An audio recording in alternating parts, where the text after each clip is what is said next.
I was making fun of my husband in front of my girlfriends. But suddenly, the worst happened. He came up to me and told me it was over. The sickening crunch of my heart shattering echoed through my ears as I watched Ethan walk away, his shoulders set in grim determination. The laughter and chatter of the neighborhood barbecue faded to a dull roar as the gravity of what just happened hit me. My name is Olivia. I'm 23 years old, and I think I just ruined my entire life. It all started on a balmy Saturday afternoon in the quaint town of Millbrook, nestled in the rolling hills of upstate New York. The air was thick with a scent of grilling burgers and the sweet perfume of blooming lilacs. Our neighbor, Mrs. Parson, was hosting her annual summer kickoff party, an event that had become somewhat of a tradition in our close-knit community. I stood amidst a group of women. I considered my friends a glass of chilled Rosa, in my hand, giggling at some Annan joke. My husband then was over by the grill, diligently flipping burgers and chatting amiably with the other husbands. He caught my eye and smiled that same warm, loving smile that had first captured my heart.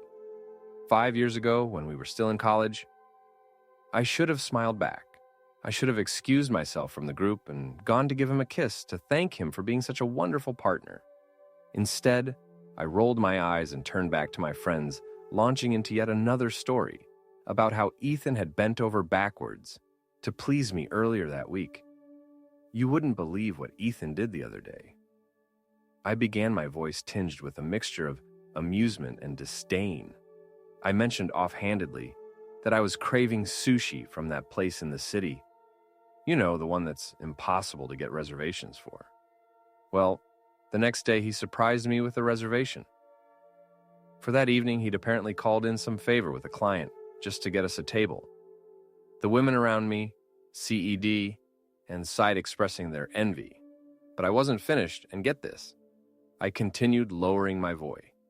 See, conspiratorially, when we got there, I decided I wasn't in the mood for sushi anymore. I wanted Italian instead. And you know what Ethan did? He just smiled, canceled our reservation, and took me to that little trattoria down the street. Didn't complain once.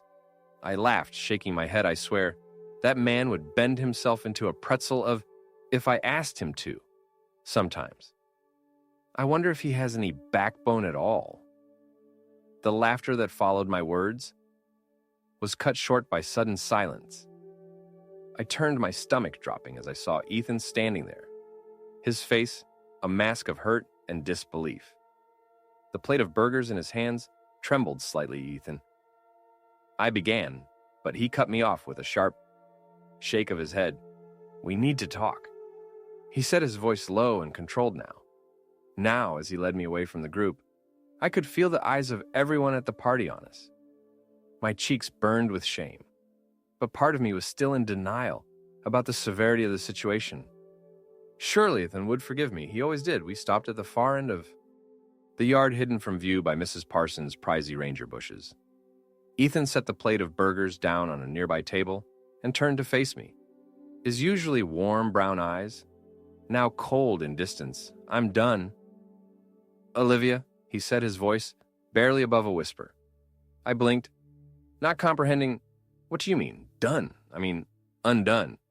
With this marriage, undone being your punching bag, undone being the butt of your jokes, UND done, being disrespected by you and everyone else, because you've made it clear that I'm not worthy of respect. His words hit me like a physical blow. I stumbled back, shaking my head in denial. Come on, it was just a joke. You know, I didn't mean what? Olivia? He interrupted, his voice rising slightly. Didn't mean to humiliate me in front of our friends. Didn't mean to make me feel like less than a man. Didn't mean to take advantage of my love for you. Tears sprang to my eyes. Ethan, please. I'm sorry, I didn't realize that's the problem, Olivia. You never realize. He never stopped to think about how your actions affect others, how they affect me. He ran a hand through his hair, a gesture I recognized as a sign of his frustration. I've put up with it for years, thinking that if I just loved you enough, if I just tried hard enough? You see me, really see me. But you don't do, you. I reached out to touch his arm, but he flinched away. The action sent a spike of pain through my heart. Ethan, I do see you. I love you. Please, let's just go home and talk about this. He shook his head, a bitter smile, twisting his lips. There's nothing left to talk about. Olivia, I'm leaving when you get home. Your things will be packed and waiting for you on the porch. I don't want you in the house anymore. The finality in his voice sent a chill down my spine. This wasn't like our usual arguments where I could sweet-talk my way out of trouble, or where Effin would eventually cave in to keep the peace. This was different. This was the end. You can't be serious, I said, my voice rising in panic. Ethan, this is our home, our life. You can't and throw it all away over one stupid comment. It's not just one comment. Olivia, it's years of comments, years of disrespect, years of me giving everything I have to this relationship, while you take and take and take. He looked at me then, and the pain in his eyes made my breath catch. I love you, Olivia. God help me. I probably always will, but I can't do this anymore. I won't. With that, he turned and walked away, leaving me standing alone among the hydrangeas. The sounds of the party, a stark contrast to the turmoil in my heart. I watched him make his way through the crowd, stopping briefly to say goodbye to our hosts, before disappearing down the street towards our house. Our house, the thought jolted me into action. I hurried after him, ignoring the curious stares and whispered comments from our neighbors. By the time I reached our home, a quaint 2-story colonial we bought just a year ago, Ethan was already inside. I burst through the front door, calling his name. The sight that greeted me stopped me in my tracks. Ethan was in the living room, methodically packing my clothes into suitcases. Ethan, stop, I pleaded, moving to grab the shirt he was folding. Please, let's just talk about this. Jared the shirt away from me. His jaw clenched. There's nothing to talk about, Olivia. I've made my decision, but you can't just kick me out. I cried, desperation clawing at my throat. This is my home, too. Ethan paused in his packing, fixing me with a hard stare. Actually, it's not the house is in my name. Remember? You insisted on it because you didn't want to be tied down to a mortgage. The memory of that conversation flooded back to me. I had indeed pushed for Ethan to buy the house on his own, arguing that it would be better for our finances in reality. I had wanted an easy out if things ever got tough. I never imagined it would backfire on me like this. Ethan, please. I begged, tears streaming down my face. I'm sorry, I'll do better, I'll change. Just give me another chance. For a moment, I thought I saw a flicker of doubt in his eyes, but then he shook his head, his resolve hardening. I've given you chances, Olivia, more chances than I should have. It's too late now. He finished packing my clothes and moved on to my personal items. I watched helplessly as he efficiently packed away my life, occasionally asking me where I wanted certain things. The surreal nature of the situation made me feel like I was watching a movie of someone else's life, falling apart as the sun began to set, casting long shadows across our once happy home. Ethan carried the last of my suitcases to the front porch. I stood in the doorway, feeling lost and small. Where am I supposed to go? I asked, my voice barely above a whisper. Ethan sighed, running a hand over his face. For the first time, I noticed how tired he looked. Have the lines around his eyes seemed deeper than I remembered. Call your parents Olivia or one of your friends. I don't know, but you can't stay here. And what about us? I asked, clinging to the last shred of hope. Is this really it? He looked at me, NRE looked at me, and I saw a lifetime of love and pain in his eyes. Yeah, Olivia, this is really it. I'll have my lawyer draw up the divorce papers next week with that. He gently but firmly guided me onto the porch and closed the door. I heard the lock click into place, the sound occurring with a chilling finality. I sank down onto the porch steps, surrounded by my hastily packed life. and let the tears flow freely. The weight of my actions, of years, of thoughtlessness and disrespect, crashed down on me. I pulled out my phone with shaking hands and dialed my father's number. "Dad," I said when he answered, my voice choked with tears. "Can you come get me?" I've ended a terrible mistake the next few days, passed in a blur of tears and regret. My parents welcomed me back home with open arms, though I could see the disappointment in their eyes. They had always adored Ethan, viewing him as the son they never had now. As I recounted the events that led to our separation, I could see them struggling to understand how I could have treated someone they considered family so poorly. I spent most of my time held up in my chanted bedroom, alternating between crying to my pillow and staring blankly at the walls. The cheery yellow paint and faded posters from my teenage years seemed to mock me, reminders of a simpler time when my biggest worry was what to wear to prom. My phone buzzed constantly with messages from friends who had heard about what happened at the barbecue. Most were a mix of concern and curiosity, eager for the juicy details of my marital breakdown. A few, like my supposed best friend Alexis, were more sympathetic, offering words of support and promises to be there for me.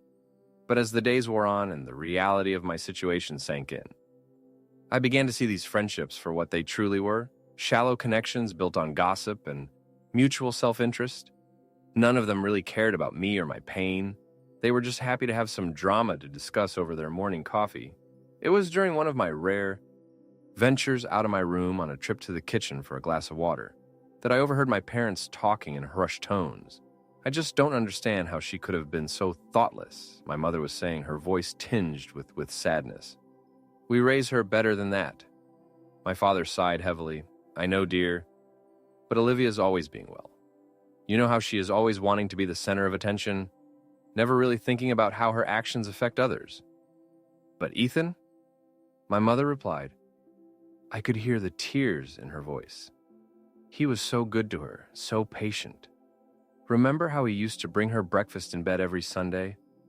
Or how he'd surprise her with the little gifts? For no reason at all." "I know," my father said softly. "He loved her more than anything, and she threw it all away." I retreated back to my room, their words ruining in my ears. For the first time, I truly began to see myself through others' eyes. The image wasn't flattering that night. Unable to sleep, I decided to do something I should have done. 8 days ago, I opened my laptop and started a new document at the top. I typed, "Ways I had Ethan," as I began to this. Saying all the times I had taken Ian for granted, all the times I had belittled him or dismissed his feelings, all the times I had put my own desires above his needs. The document grew longer and longer. By the time the first ray of dawn began to peek through my curtains, I had filled page after page with my transgressions. Reading through the list was like a punch to the gut. How had I become this person? How had I allowed myself to treat someone I claimed to love with such callous disregard with shaking hands? I reached for my phone. I knew it was early, but I couldn't wait any longer. I needed to talk to Ethan, to apologize, to beg for forgiveness if necessary. But when I pulled up his contact, my thumb hovering over the core button, I hesitated. What right did I have to disturb his peace, to force him to confront the pain I had caused him? And what would I even say in that moment? I realized that my desire to call him was just another selfish act. I wanted to ease my own guilt to make myself feel better. But what about what Ethan needed with a heavy heart? I put my phone down. For once in my life, I decided to put someone else's needs before my own. If Ethan wanted space, I would give him space, if he wanted to move on without me. As much as at heart, I would respect his decision. Instead, I opened my laptop again and started a new document. This time, I titled it, "How to Become a Better Person." It was time for me to do the hard work of self-reflection and personal growth.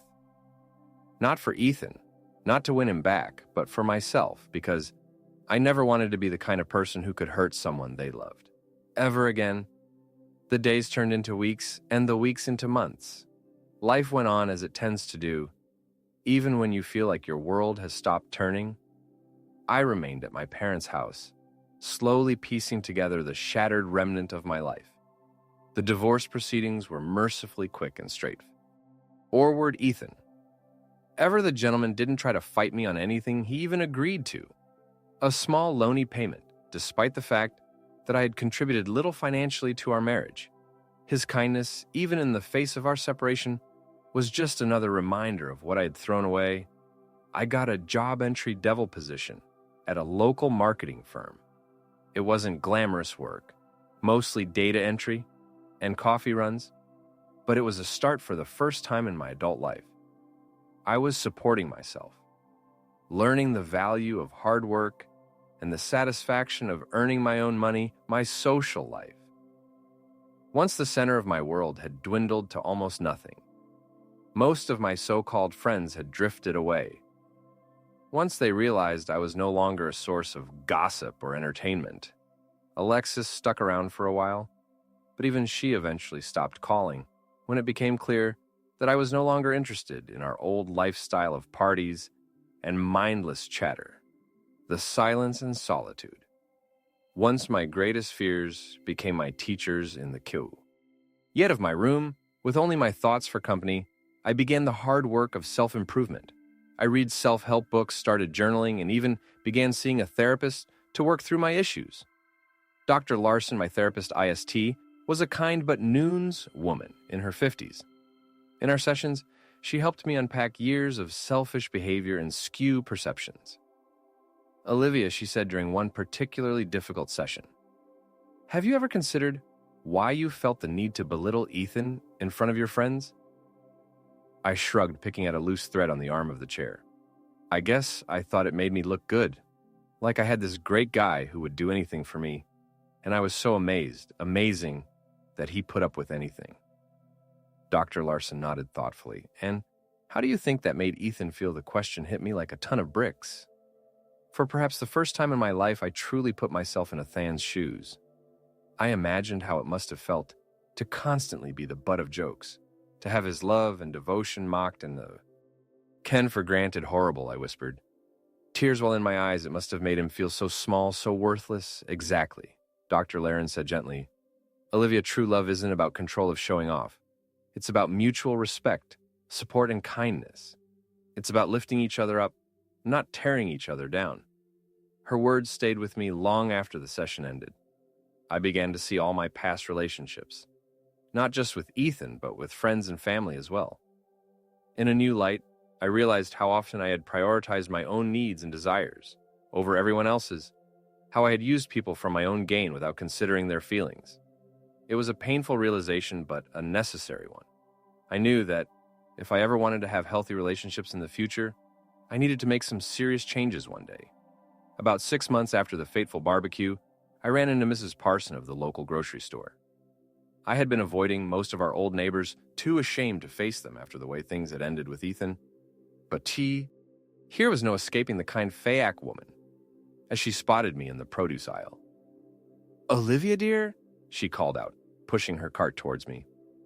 How are you? I forced a smile, bracing myself for the awkward conversation ahead. Hello, Mrs. Parson. I'm doing okay. How are you? To my surprise. Mrs. Parsons' face softened with genuine concern of honey. She said, reaching out to pat my arm, I've been worried about you. We all have a kindness so unexpected. Brought tears to my eyes. I'm sorry, I mumbled hastily, wiping at my cheeks. I've made such a mess of everything. Mrs. Parson glanced around, then gently steered me towards a quiet corner of the store. Listen, Olivia, she said, her voice low and kind. We'll make mistakes. Lord knows I've made my fair share. The important thing is that we learn from them. I nodded, unable to speak past the lump in my throat. Have you talked to Ethan recently? She asked carefully. I shook my head. No, I've been giving him space. I don't think he wants to hear from me. Mrs. Peason sighed. You might. To be surprised, dear, Ethan's been asking about you, you know? My head snapped up, hope flowering in my chest. He has... She nodded, a small smile playing on her lips. He's worried about. He wants to know if you're okay. The knowledge that Ethan still cared enough to ask about me, even after everything I'd done, was both heartwarming and heartbreaking. It was just so Ethan always thinking of others, even when they didn't deserve it. "I don't deserve his concern," I said softly. Mrs. Parson clicked her tongue disapprovingly.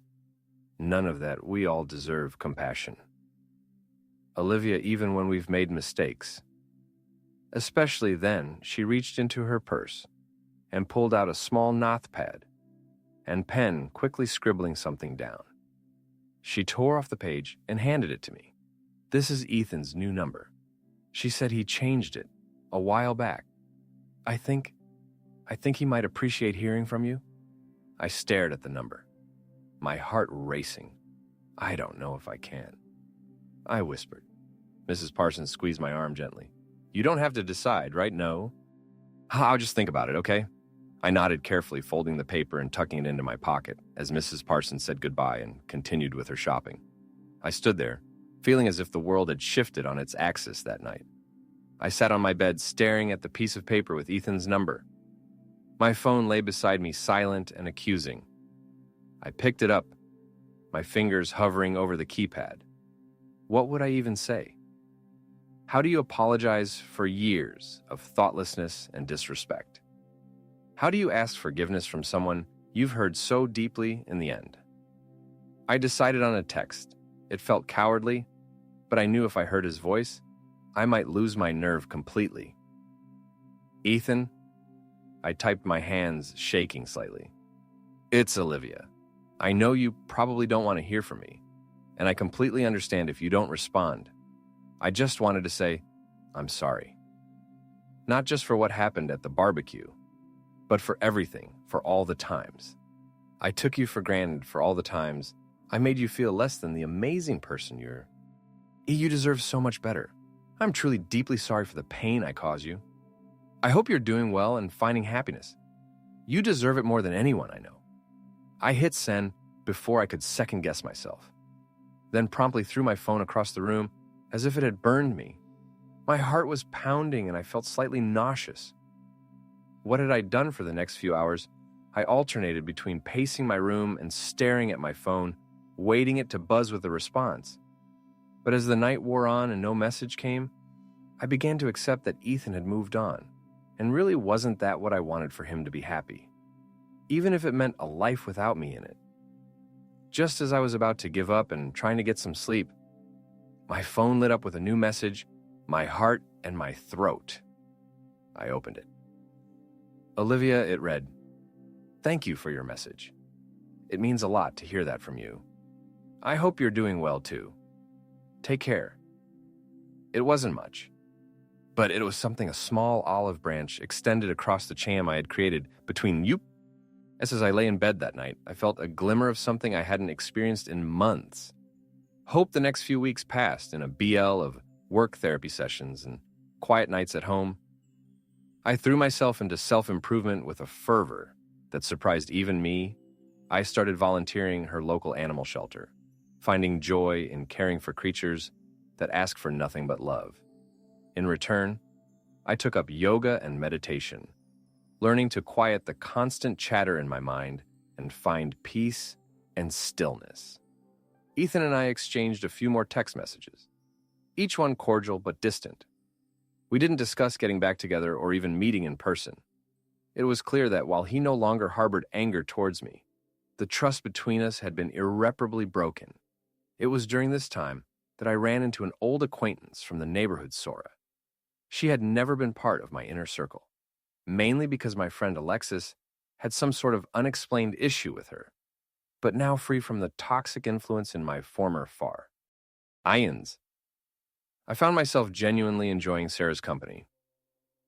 We met for coffee one afternoon, and as we chatted, Sarah filled me in on the neighborhood gossip.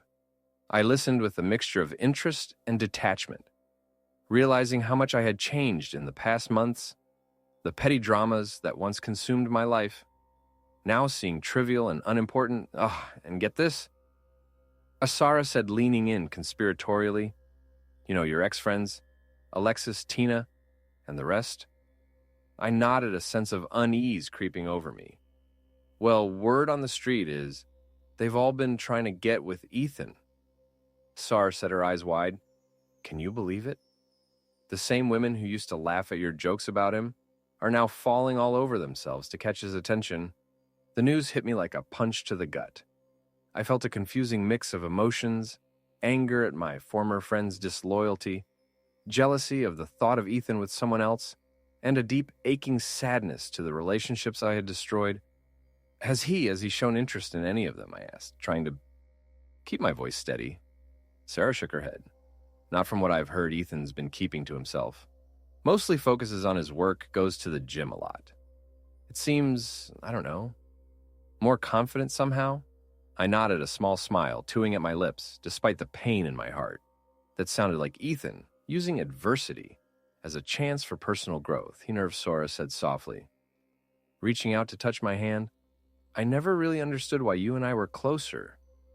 Before, I always thought you seemed nice underneath all the, I laughed rule underneath all the drama and selfishness, you mean. Sarah smiled sympathetically. We all have our moments. Olivia. Important thing is that you're trying to be better. Now that counts for a lot in my book. Her words warned me, and for the first time a long while, I felt the stirrings of a genuine friendship forming. As the months continued to pass, I found myself settling into a new rhythm of life. My job at the marketing firm had evolved into a more challenging role, and I was thriving my responsibility. My relationship with my parents had improved dramatically as they saw the changes I was making in my life, and my friendship with Sarah had blossomed into a true connection based on mutual respect and shared interests. But this, despite these positive changes, there was still an Ethan-shaped hole in my heart. I missed him with an ache that never quite went away, a constant reminder of what I had carelessly thrown away. It was on a crisp Botan day, almost a year after our separation, that I ran into Ethan. For the first time since that fateful barbecue, I was leaving my favorite coffee shop. A stack of files tucked under one arm and a lat in my free hands, when I quite literally bumped into him. Oh, I'm so sorry, I exclaimed, trying to balance my coffee and keep my files from spilling everywhere. Then I looked up and met a pair of familiar brown eyes. Ethan, I breathed, feeling as if all the air had been sucked out of my lungs. Olivia, he replied, his voice soft and uncertain. Here, let me help you with that. He reached out and steadied my coffee cup, his fingers brushing against mine for a brief moment. Even that slight touch sent a jolt through my system. Thank you, I managed to say, my heart pounding. How are you? Ethan smiled, and I was struck by how good he looked. He'd always been handsome, but now there was a confidence about him that was undeniably attractive. I'm doing well, he said. How about you? Sarah mentioned you've been working at Millbrook Marketing. The fact that he knew this, that he had asked about me, made my pulse quicken. Yes, I have, I replied. It's been challenging, but in a good way. I'm learning a lot, Ethan nodded approvingly. That's great, Olivia. I'm happy for you. An awkward silence fell between us. There was so much I wanted to say, so many apologies I wanted to make. But the words stuck in my throat. Listen, Anne said, finally, running a hand through his hair in that familiar gesture of nervousness. I was just about to grab a coffee. Would you like to join me to catch? Up the offer took me by surprise for a moment. I was transported back to our college days, when we'd spend hours in coffee shops talking about everything and nothing, but we weren't those carefree kids anymore. We were two adults with a painful history between us. Are you sure? I asked hesitantly. I didn't want to make you uncomfortable. Ethan's smile was gentle. I'm sure I think it might be good for us to talk. And so, with butterflies in my stomach and hope blooming in my chest, I followed Ethan back into the coffee shop. We settled into a quiet corner booth, our hands wrapped around steaming mugs for a few moments. We sat in silence, the weight of our shared history hanging heavy between us. So then began his voice, soft but steady. Have you really been, Olivia? I took a deep breath, deciding in that moment to be completely honest. It's been hard. I admitted losing you, realizing how badly I'd messed up. It was like waking up from a long, selfish dream, but it's also been eye-opening. I've learned a lot about myself, about the kind of person I want to be. Ethan nodded his eyes, never leaving mine. I'm glad to hear that. You seem different, more grounded. I'm trying to be. I said, I've been seeing a therapist, Dr. Larson. She's been helping me work through a lot of my issues. That's great, Olivia, Ethan said, and I could hear the sincerity in his voice.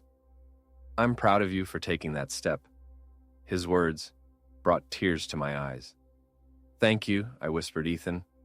I am so sorry for everything I know. I said it before, but I need you to know how deeply I regret the way I treated you. You deserve so much better. Ethan reached across the table and gently squeezed my hand. I appreciate that, Olivia, really. I do, and I forgive you. I looked up at him, hardly daring to believe what I was hearing you do. He nodded, a small smile playing on his lips. I do. It hasn't been easy, and it took a lot of time in my own therapy sessions. But I've come to a place where I can honestly say I forgive you. Holding on to that anger and hurt, it wasn't good for me. I felt as if a weight had been lifted from my shoulders. Thank you, I said. My voice choked with emotion. That means more to me than you know. We spent the next hour catching up, sharing stories about our lives.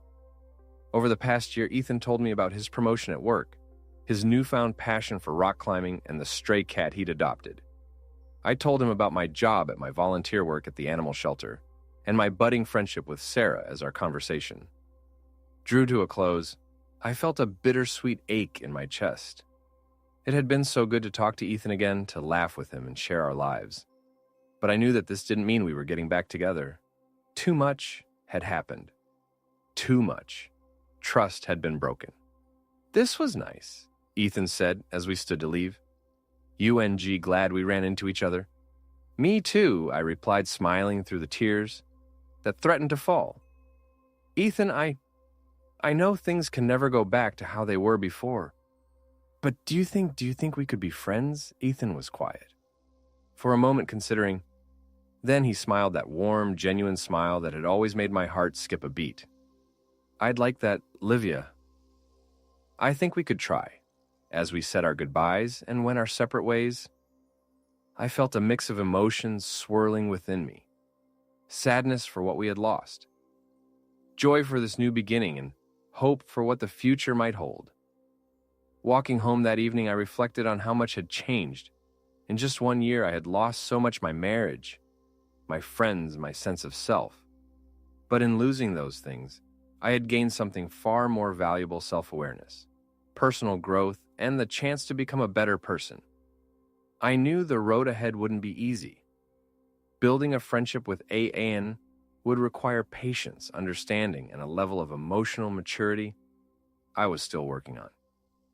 There would be awkward moments, painful reminders of our past, and the constant temptation to hope for more. I had made mistakes, big ones. I had hurt people I loved and taken for granted the blessings in my life. But I had so learned from those mistakes. I have faced the ugly parts of myself and committed to change. And in doing so, I had discovered a strength within myself that I never knew existed as I reached the front door of my apartment. My own place paid for, with my own hard-earned money. I paused, looking back at the path that had led me here. I felt a surge of gratitude. Gratitude for the lessons, however painful they had been. Gratitude for the people who had stood by me, even when I didn't deserve it, and gratitude for second chances, not just with Ethan, but with myself. I entered my apartment, kicking off my shoes and settling onto the couch. As I drifted off to sleep that night, I made a promise to myself, a promise to never again take for granted the people in my life. I promised to always strive to be better, to be kinder, to be more understanding, and most importantly, a promise to love myself enough to never settle for being less than the best version of myself. Music.